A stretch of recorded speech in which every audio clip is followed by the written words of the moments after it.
자, 세기는 지금 서정식 국제문제 전문가와 함께하겠습니다. 어서 오십시오. 안녕하십니까? 네, 미국이 브라질 범죄 조직을 테러 단체로 지정하겠다고 밝혔습니다. 브라질에서 논쟁이 치열한데 먼저 드는 생각은 이제는 브라질인가? 그렇습니다. 그 베네수엘라나 쿠바처럼은 아니더라도 일단은 대선의 대통령 선거가 10월에 있거든요. 예. 이번 오늘 10월에 있는데 네. 그 개입하는 모양새는 분명합니다. 이게 왜냐하면은 지금 현재 룰라가 이제 현재 대통령이고요. 네. 전 대통령 자이르 보사노루의 아들인 플라비우 보사노루 상원 의원이 후보입니다. 네. 그러니까 룰라 대 보소나루 이 대결 구도인데 바로 그 대선 후보인 보소나루의 요청에 따라서 테러 단체로 지정을 하는 겁니다. 예, 그러니까 괜히 미국이 그냥 하는 건 아니고요. 예. 물론 미국도 그런 생각이 있으니까 하겠죠. 자, 그런데 왜 그러냐면은 지금 그 1차 투표는 룰라 전 대통령이 우세할 걸로 전망이 되는데 이전에 그럼 그 과반이 안 돼서 결선 투표로 갈 가능성이 굉장히 높습니다. 왜냐하면 양자 대결이 아니고 그 만만치 않은 제3의 후보가 있단 말이에요. 그러면 결선에 가면 이야기가 좀 달라지겠죠. 예. 그 만만치 않은 후보가 룰라 현 대통령은 좌파고 보소나루 후보는 우파인데 예. 제3의 후보가 우파예요. 결선에 가면은 그 우파 결집 현상이 일어날 가능성이 크고 예. 그러면 보소나루가 좀 우세합니다. 그런데 금융 스캔들이 터졌어요. 네. 그러고 난 다음에 조사를 해보니까 이게 역전이 됐습니다. 물론 아직까지는 근소한 차이기 때문에 그렇긴 한데 어쨌건 순위가 바뀌었어요. 예. 양자 대결 구도로 하니까 양자 대결에서도 룰라 현 대통령이 우세하더라. 이제 보소나루 후보는 급한 거죠. 그 금융 스캔들이 뭔가 하면은 그 푸친이 2018년에 대선 승리할 때 그 과정을 담은 다큐멘터리를 만드는데 거기에 자금을 끌어들이기 위해서 여러 가지 이런 금융 스캔들이 생긴 겁니다. 예. 자, 아무튼 그래서 이런 이제 상황이 벌어졌는데 이건 분명히 우파 후보를 당선시키기 위한 미국의 대선 개입 이렇게 보는 것이 정확할 겁니다. 그러면 미국이 범죄 조직을 테러 단체로 지정한 것이 이 브라질 대통령 선거 득표에는 어떤 영향을 미치는 건가요? 네, 일단 그 대선 쟁점을 좀 봐야 됩니다. 예. 룰라 대통령 아시다시피 좌파니까 여러 가지 그 좀 빈곤층, 노동자 계층 이런 쪽에 여러 가지 이제 유리한 정책을 많이 펴는데 지금 경제적으로 실업률이 좀 개선이 되고요. 빈곤도 상당히 완화가 됩니다. 그리고 복지 확대도 좀 했어요. 그런데 이런 성과를 룰라 대통령 내세우고 있는데 핵심적인 약점이 뭐냐면은 바로 범죄 문제예요. 그러니까 우리가 이제 이 생활을 하는데 두 가지겠죠. 하나는 일단 돈을 좀 많이 벌게 해줘. 빈민들이 돈을 더 벌면은 이제 생활이 나아지겠죠. 예. 그런데 이게 안전하지 못하면 이건 만사휴이라는 거죠. 바로 그걸 이제 보소나루 후보 측에서 이걸 부각하고 나선 겁니다. 예. 사실 그 브라질 같은 경우에 우리가 알다시피 세계 최대의 그 빈민가도 있고요. 또 거기에 또 경찰이나 군이 장악을 하지 못하는 엄청난 범죄 조직들도 있고 이런 것들이 세계적으로 알려져 있습니다. 자, 그러니까 보소나루 후보는 이게 미국판 마가예요. 우리가 이 트럼프 대통령처럼 확실하게 이걸 척결을 하겠다. 그러면서 봐라 너희들은 룰라 정부 이것도 아무것도 못하지 않느냐.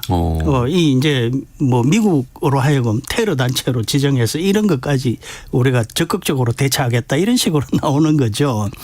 자, 그래서 결국은 이 대선이 룰라의 먹고 사는 문제 예. 그리고 보소나루의 거리의 안전 이 두 가지 대결이 된 겁니다. 거기에 이제 미국이 끼어들어서 거리의 안전에 대해서 이렇게 나오는데 사실은 이게 양날의 검이에요.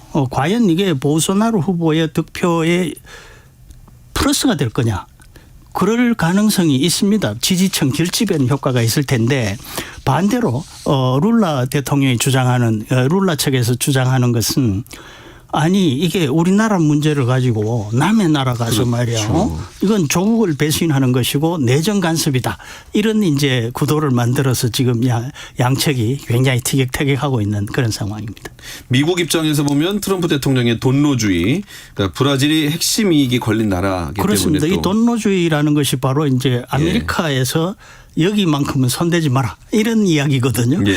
그런데 그 라틴 아메리카 중남미에서 최대 국가는 브라질입니다. 네.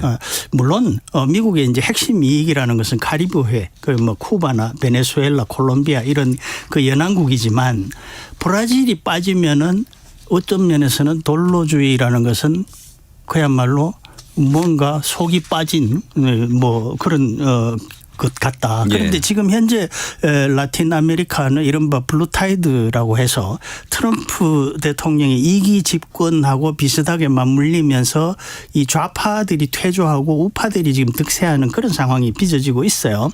2023년에 파라과이에서 시작해서 그다음 에콰도르, 아르헨티나, 볼리비아, 칠레까지 오면서 잇따라 이제 우파가 집권을 했고 그러다 보니까 지금 이제 남은 곳이 콜롬비아, 가야나, 수리남, 브라질, 우루과이 요 정도가 남아 있고요. 페루, 베네수엘라는 임시 체제입니다. 그런데 네. 베네수엘라는 아시다시피 마두로를 이제 잡아가면서 미국이 어느 정도 정리를 한 상태죠. 그러면 이제 콜롬비아가 이제 좌파가 현재 집권 중인데 내일 대통령 선거가 있어요. 그래서 여기는 우파가 지금 당선될 가능성이 높습니다. 예. 그러니까 블루타이드가 이제 콜롬비아까지 확대되는 거죠. 그리고 페루는 이제 6월 7일 날 결선 투표가 예정이 돼 있어요. 그런데 이렇게 확대되는데 이게 그러면 지금 핵심은 이제 브라질입니다. 브라질에 10월 달에 대통령 선거가 있는데 여기서 이제 과연 룰라주의가 이길 거냐, 예. 보소나루가 이길 거냐, 이게 이제 문제인데, 자 문제는 룰라 대통령이 80대 노부입니다. 예. 그런데 건강도 좀 안 좋아요. 이게 지금 굉장히 그 뭐랄까 큰 변수인데. 예. 그런데 이제 거기다 더 큰 문제는 브라질 좌파, 룰라라고 하면 남미 좌파의 대부 아닙니까? 이 뚜렷한 후계자가 없다는 거예요. 이게 굉장히 지금 그러니까 좀 취약한 상황입니다. 반면에 보소나루 진영도 지금 플라비오 보소나루 이 사람이 별로 카리스마가 없어요. 자기 지도력이 있는 게 아니라 부친의 후광 때문에 나와요. 부친은 지금 쿠데타 관련 유죄 판결을 받아서 복역 중이라 예. 대통령 선거에 못 나옵니다. 자, 그런데 아까 말씀드린 것처럼 이 미국 입장에서는 브라질이 일단 히토류 같은 전략물자 예. 그리고 광대한 내수시장 그리고 지중해 남부의 핵심 국가라는 지정학 이런 측면에서 어느 하나 소홀히 할 수 없는 나라입니다. 예. 그런데 저는 이 브라질을 남미의 인도라고 저는 그렇게 부르거든요. 인도요? 왜냐하면은 이 아르헨티나도 좀 강한 나라고 칠레도 뭐 꽤나 큰 나라지만 그런 나라하고 근본적으로 다른 것이 이 브라질은 인도처럼 하나의 대륙 같습니다. 예. 인도를 우리가 흔히 아대륙이라고 하지 않습니까? 준대륙이라는 거죠. 브라질도 그와 비슷해요. 그러니까 다양한 종교, 다양한 인종 뭐 이런 그런 것도 있고 그런 포용이면서 우리가 볼 때는 굉장히 어수선한데 그렇게 혼돈 속에서도 나름의 질서를 가지고 이 하나의 문명권을 형성하고 있다는 거죠. 다시 말씀드리면은 미국이 이 이란이나 뭐 베네수엘라 다루듯이 쉽게 그렇게 다룰 수 있는 대상이 아니라는 겁니다. 예. 자, 그래서 이 남미 전체가 블루타이드 물결로 뒤덮인다고 해도 브라질이 딱 좌파가 버티고 있으면은 미국 입장에서는 돈노주의가 이 반도 안 되는 거죠. 예. 그런 상황이 되다 보니까 미국이 이제 이렇게 적극적으로 개입까지 하는데요. 과연? 문제는 지금 이 상황에서 이 개입이 정말 우파에게 도움이 될 거냐 이게 참 판단하기 어려운 겁니다. 그래서 향후에 이 판세는 하는 만한 소리지만 더 지켜봐야 될 것 같습니다. 알겠습니다. 10월에 대선이 열리는 브라질 이야기였습니다. 세계는 지금 국제문제 전문가 서정식 선생과 함께했습니다. 잘 들었습니다. 고맙습니다.